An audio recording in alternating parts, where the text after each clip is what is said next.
move on to our spotlight game, and it's a very Zelda heavy week. Like Harrison said, we're talking about Oracle of Ages and Oracle of Seasons this week, which came out on Game Boy in February of 2001 in Japan, October of 2001 in Europe, and May of 2001 in North America. I think a lot of people who are interested in Zelda have read about how this was originally conceived as a remake of the NES Legend of Zelda on Game Boy, and that somehow them playing with those tools, they must have been remaking it in the Link's Awakening art style, because that's what this uses. Spawning into this ambitious 3 connected games idea, which would have been a Triforce trilogy of games that all connected to each other, being toned down to just 2 games because they said making 3 games interact was too complicated, which Pokemon, I guess, later perfected. Or Pokemon was out by then. But anyway, originally would have focused on a different Triforce element: wisdom, power, courage. But what we got was Oracle of Seasons being more action focused and Oracle of Ages being more puzzle focused. And I have to say, in doing my research for this week, something I think is an important distinction is I saw a lot of people saying, like, Seasons isn't more action focused. Like, if anything, I thought the combat in Ages was more difficult. And combat aren't the same thing. When they say Seasons is action focused, and I'm just replying to comments who aren't even listening right now, but yeah, saying Oracle of Seasons is action focused is more talking about the fact that, like, you ride around on way more train cars and do way more Indiana Jones type stuff in Oracle of Seasons than you do in Ages. That's what they mean by action focused. But opening cutscenes look amazing for the Game Boy Color. Let's start there. What did you think of those? It does amazing, and so much of it just reminds me of older Zelda titles, which was the idea in the with this game. Oh yeah, I feel like the way that Echoes of Wisdom right now is very heavily influenced by Breath of the Wild. These games were very heavily influenced by Ocarina of Time, which was big at the time. You know, you've got the horseback riding, you get the Epona opening cutscene. There's a lot of characters in this game, like the guy with the music box that are taken straight out of Ocarina of Time. There's a lot in here. Right, and I mean, and I was thinking more just of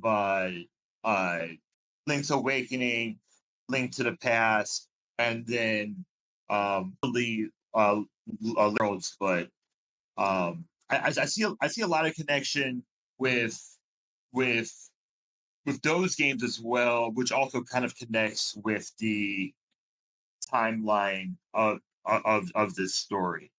Um, I'm not even sure what the intent from Nintendo was when they created the game, but I'm sure it was heavily Ocarina of Time influence because of just how groundbreaking that game was.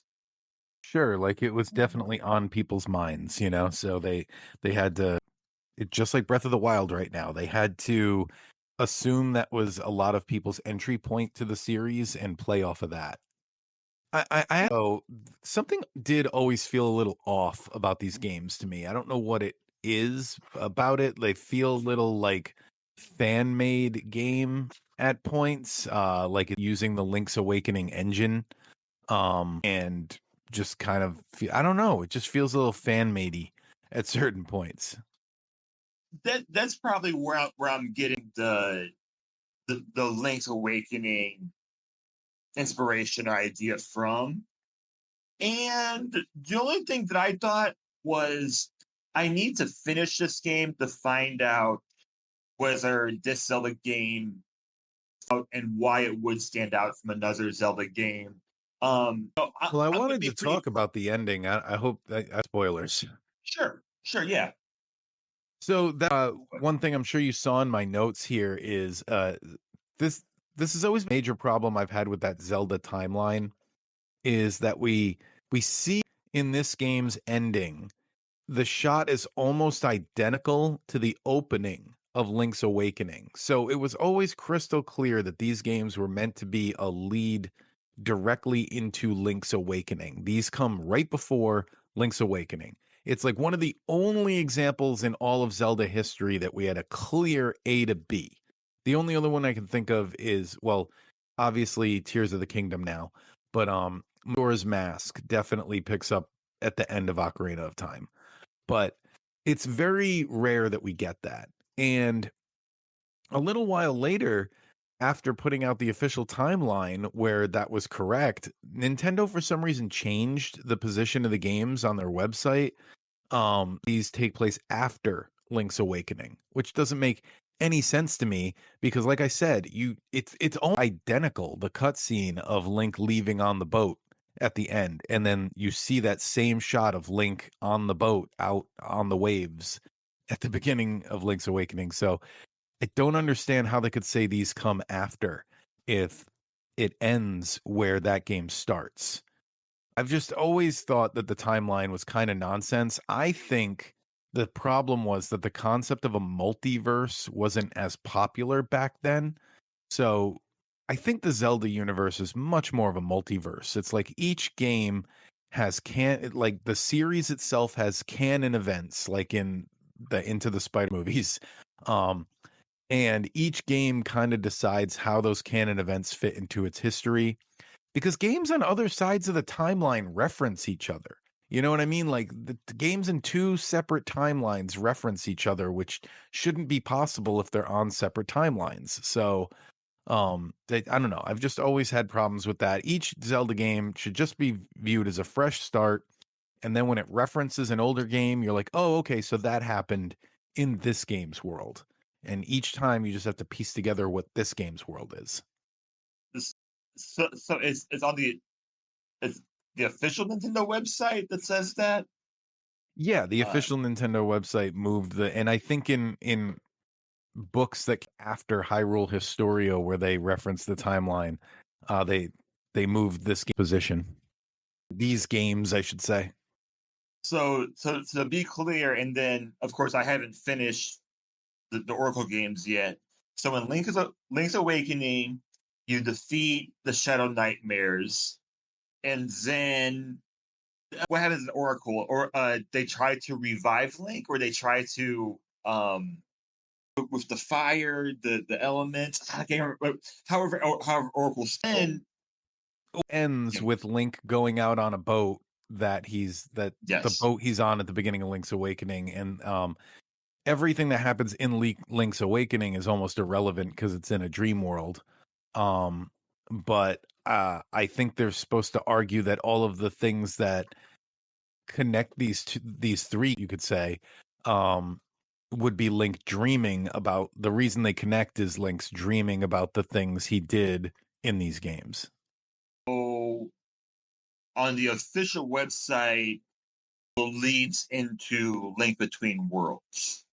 Right? So on the official website, Oracle is between Link's Awakening and Link Between Worlds. So I Um, haven't played yet. I'm looking for it right now because I don't think Link Between Worlds was out last time I checked the timeline. I've given up on it long ago. The Link Between Worlds, the Triforce, it gets destroyed in the three pieces, which is kind of got lost in the timeline because that also kind of sounds like what we almost did with Oracle of Ages and Seasons, potential third game. But that's the way I understood it on my timeline. It's very confusing, and I almost agree and say that.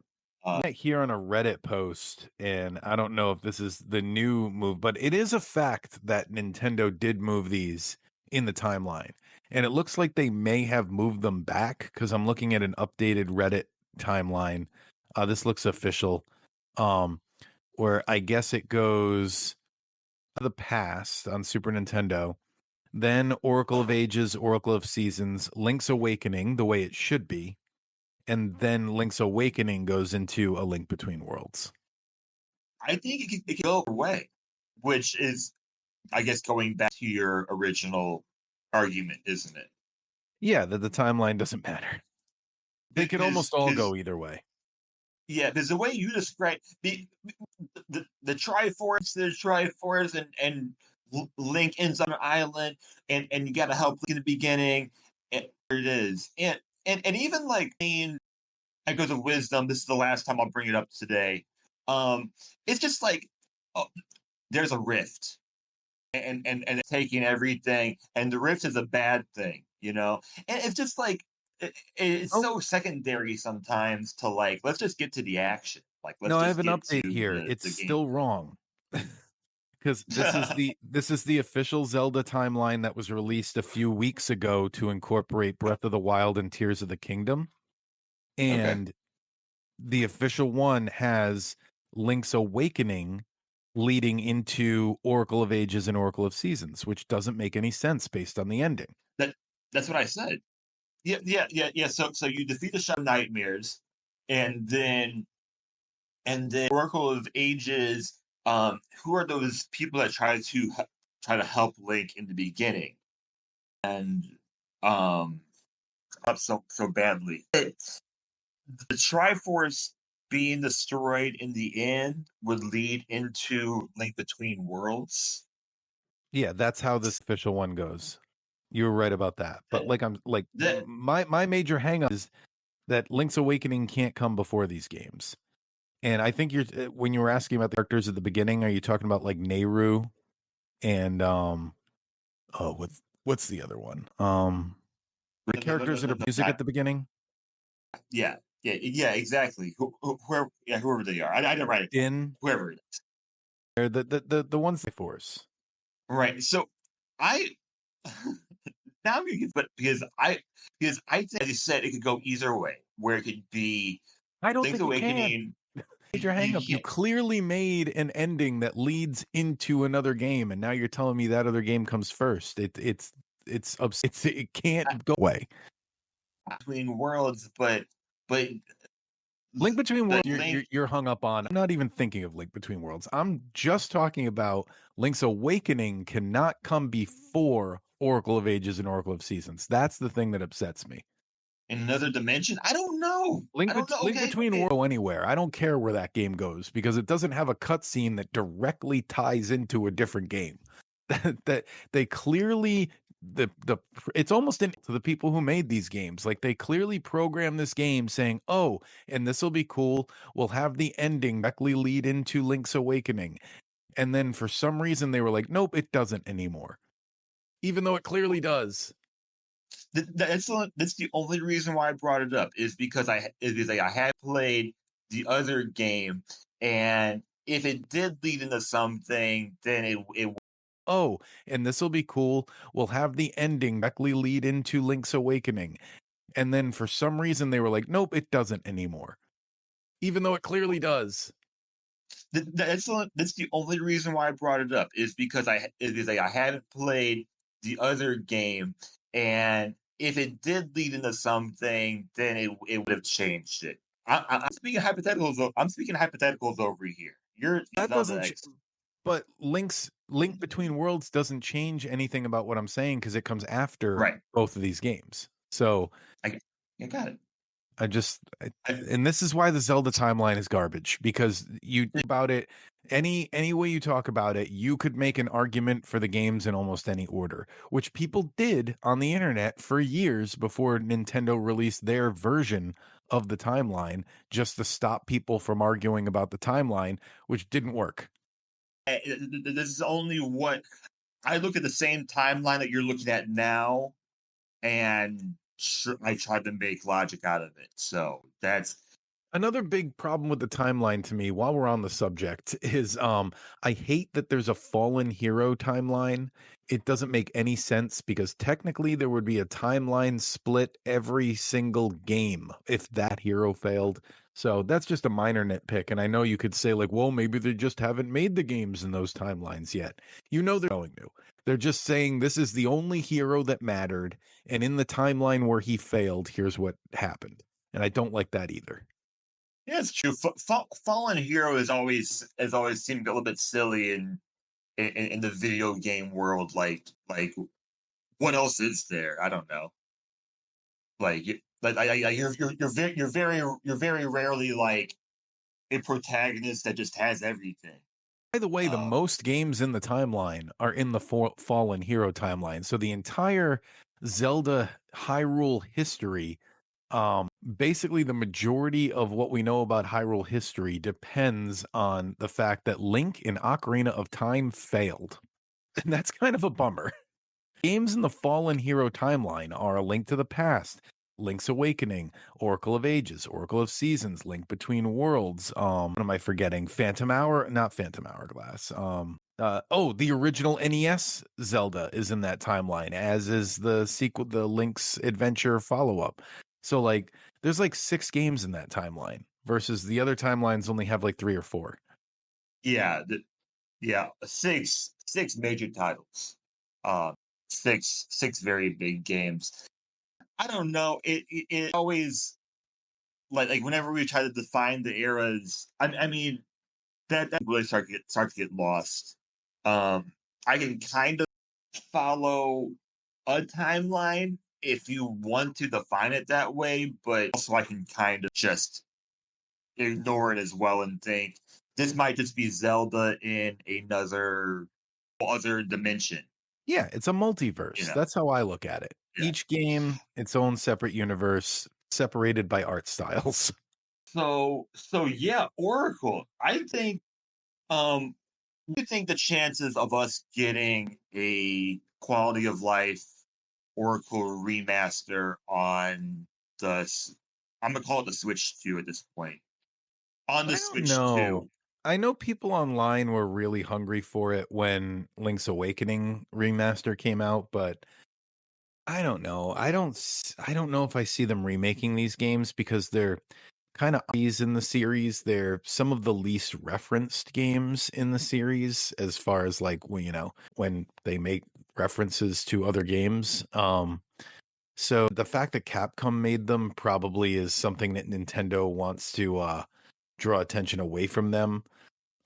So yeah, I don't know, but that might just be me not being able to separate my personal feelings about these games.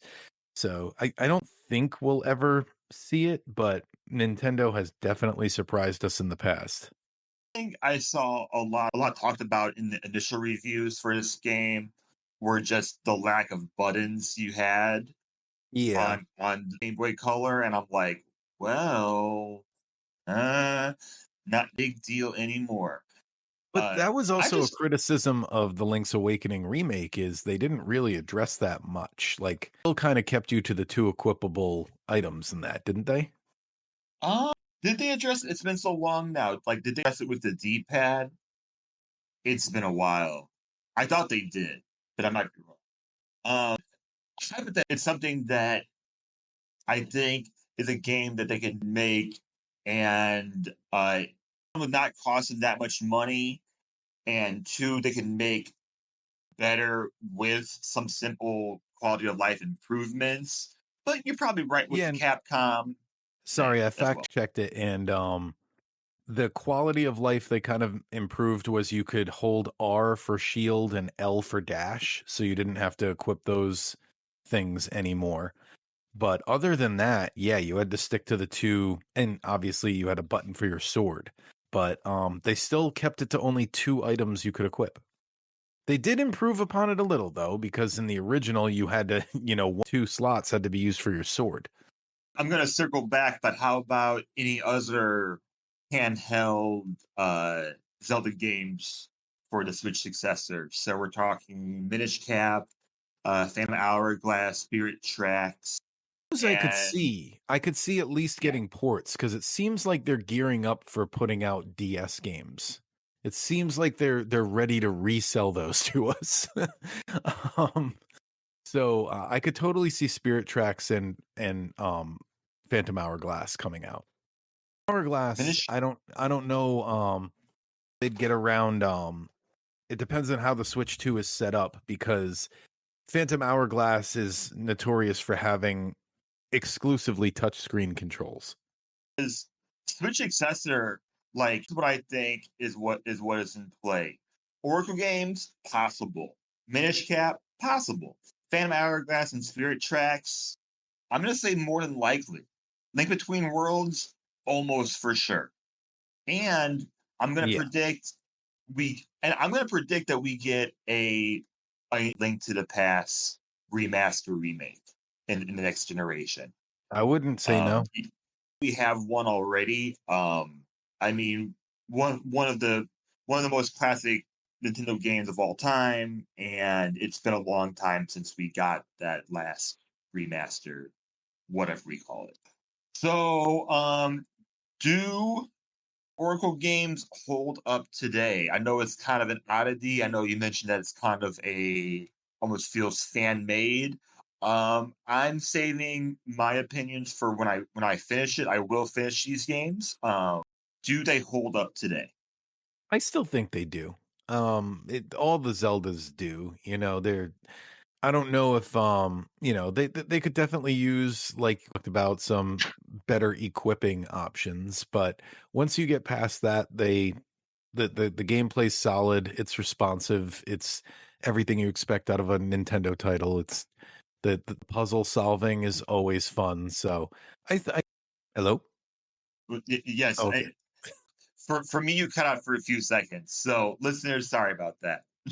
I'm sorry. Should just move on to ranking these.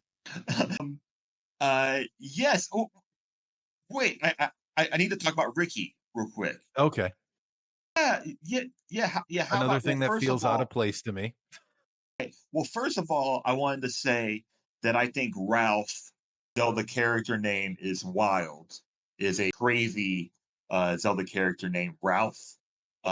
And Ricky, the boxing kangaroo, seems yes very out of place, but I kind of like it. This is a very goofy Zelda title. I think that would be I think my perfect way of just kind of closing this up is that um almost every Zelda game has at least one goofy part to this. This one has quite a lot. So Yeah, that's and all I wanted to say. that's definitely the Capcom influence. I wanted to say like I don't know if people back in the day when they first played this game they thought, oh, a kangaroo in a Zelda game. So now I can move on. Where did you rank this, and who would you recommend it to? So I would rank this I'm giving myself room for other Zelda games, but this is also kind of where it felt right to me in my rankings. I'm gonna make an adjustment here real quick. I'm gonna move it down just a hair. Um, I need room for the other Zelda games because, as I've talked about before, these are kind of my least favorite Zeldas. Where does that put it on the list? I'm gonna put that here. This is a better spot. So I liked Oracle of Seasons a little more than Ages. I ranked Oracle of Seasons at 27 and Oracle of Ages at 28.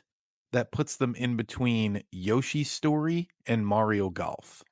Hey, And I would so recommend them to anyone, at least yes, video sorry. games, you can almost recommend to Zelda games too. Like anyone who wants a puzzle heavy, a Zelda type game. If you want anything that the Zelda series is known for, puzzle solving, adventure, sword swinging type of game, this is your game.